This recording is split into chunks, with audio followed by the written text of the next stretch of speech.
Kilala naman natin lahat kung sino yung Istulang Ducaret sa Malacanang. Because sweldado ka ng mamamayang Pilipino.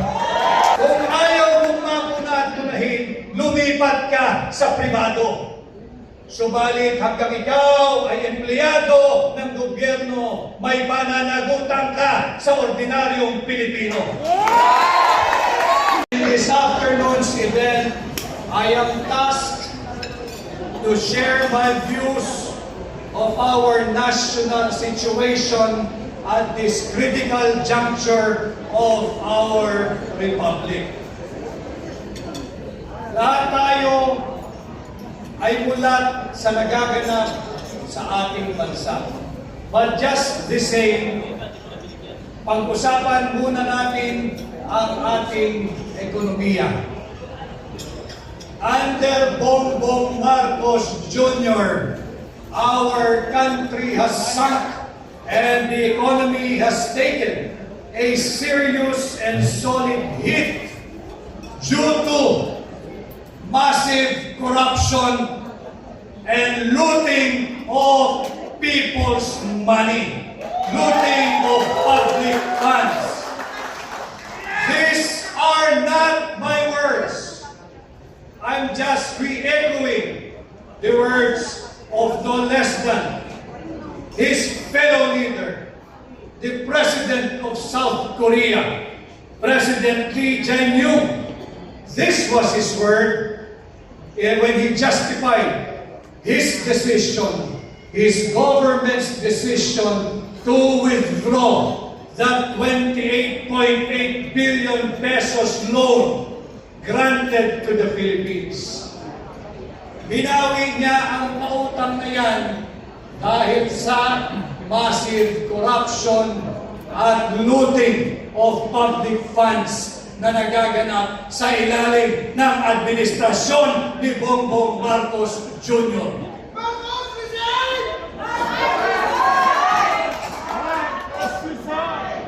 The value of our peso has sunk and has fallen in its lowest level and still stands at 59 to a dollar. Halos 1/4 or 25% na ng halaga ng ating piso ang nalusaw.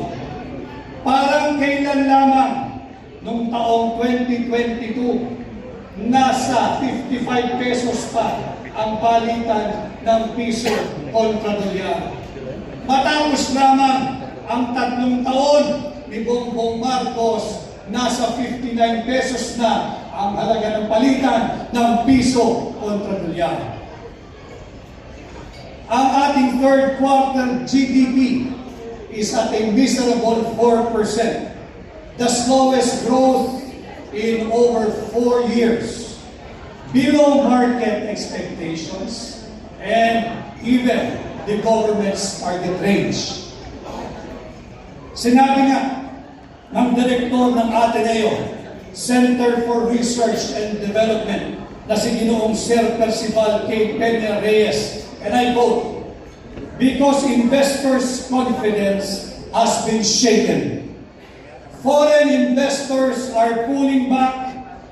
The scandal," referring to the flood control fund scandal, referring to the Bicameral Conference Committee report scandal, referring to the illegal, invalid, immoral, criminal, unconstitutional 2025 national budget, has created a mix of political risk, uncertainty, and social unrest.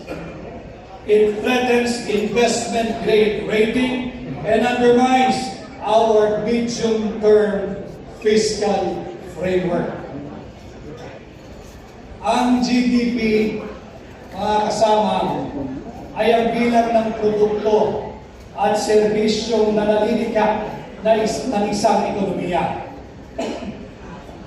Alam na ito ng mga kasama natin sa labor, sa hanay ng manggagawa, kagaya ni Atty. Jimmy Mirales. Ang GDP ang isang ginagamit na pangunahing panukat at sumasalamin sa pangkalahatang kalusugan ng ating ekonomiya at investment confidence. Ito ay kasalukuyang matamlay. Ang ating ekonomiya ay mahina. Ang ating ekonomiya ay dahan-dahan nang nalulumpo. Dahil na rin sa iskandalo na nagsimula sa pangingialam ng Executive Department sa paglulustay ng pera ninyo gamit ang ating taunang budget. Paulit-ulit kong sinasabi kapag tayo nabibigyan ng pagkakataong magsalita, ang punot dulo, ang simulat katapusan, ang ugat ng lahat ng korupsyon sa ating bansa ay nagmumula sa ating taunang budget. Nasa budget nakaangkla, nasa budget nakaugat ang lahat ng uri ng korupsyon, subalit lantaran, talamak at higit na karapalan sa ilalim ng Marcos Jr. Administration. Sinimulan na ito sa pagpirma. Sinabi na namin, ibinunyag na ni Congressman Sid Ungab na napakaraming blanco diyan sa panukalang budget, diyan sa Bicameral Conference Committee report ng 19th Congress. Naghalinhinan sa paggagahasa sa pera ng taong bayan si Congressman Saldico, dating chairman ng Appropriation, at ang kanyang kapalit, si Congresswoman Stella Kimbo. Hindi natitigil dyan sapagkat meron din silang kahalinhinan sa paggagahasa sa pera ng mga Pilipino. Pagdating naman sa parte ng Senado, ang chairperson ng Finance Committee, walang iba kundi ang dating Senadora Grace Poe. Subalit sa kabila ng pagbubunyag na ito, pinirmahan, inaprubahan pa rin ni Bongbong Marcos ang illegal, invalid, immoral, criminal, at unconstitutional 2025 national budget na siyang nagbigay daan sa daluyong ng kurakot, sa daluyong ng korupsyon, sa daluyong ng panggagahasa sa pera nating mga Pilipino. Dinunos tayo gamit ang flood control funds anomaly, gamit ang ghost flood control projects, gamit at ang pang-aabuso sa social at health funds, gamit ang sikat na ayuda. Ang tawag ay AIX, ang tawag ay AKAP, at kung ano na pa. Wala naman silang naitulot na buti sa ating ekonomiya.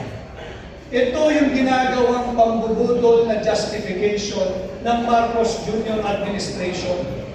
Akala nila, bakit ninyo tinututulan ang AKAP, ang AIX, ang ayuda?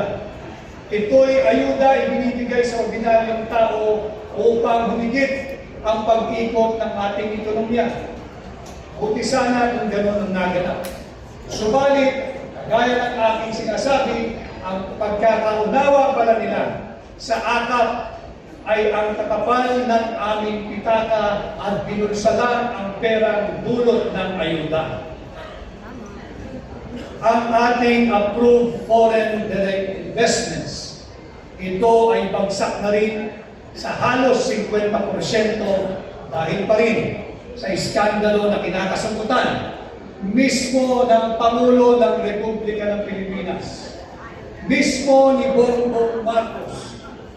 Sinong makakalimot sa naging tahasang pahayag ng kanyang dating tauhan, ng kanyang pataan, ang kanyang chairman ng Appropriations?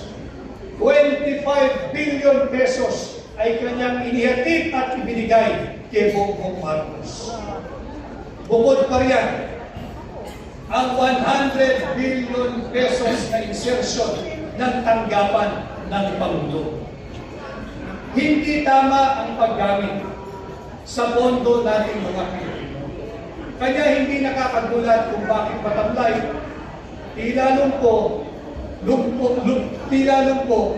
lugmok ang ating ekonomiya. Bukod dito, bukod sa napakaraming maling polisiya ng Marcos Jr. Administration, hindi rin nakakatulong ang mga irresponsable at mapangahas na nagiging pahayag ng mga opisyal ng Marcos Jr. Administration.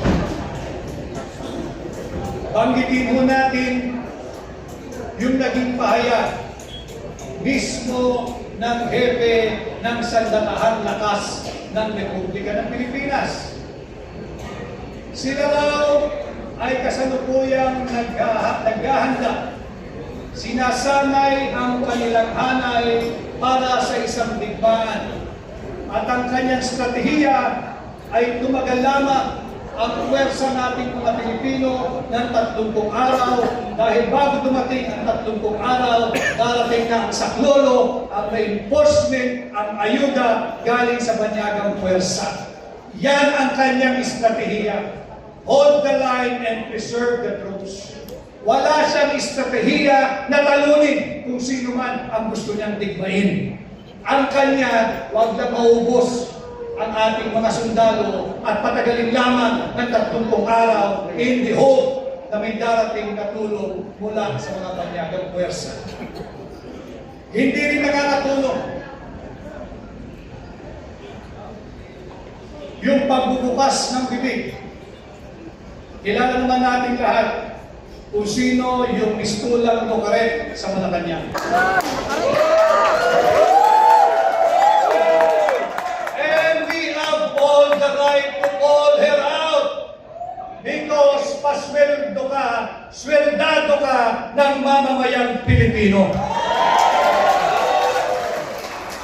Kung ayaw mong makuna at tunahin, lumipat ka sa pribado. Subalit hanggang ikaw ay empleyado ng gobyerno, may pananagutan ka sa ordinaryong Pilipino.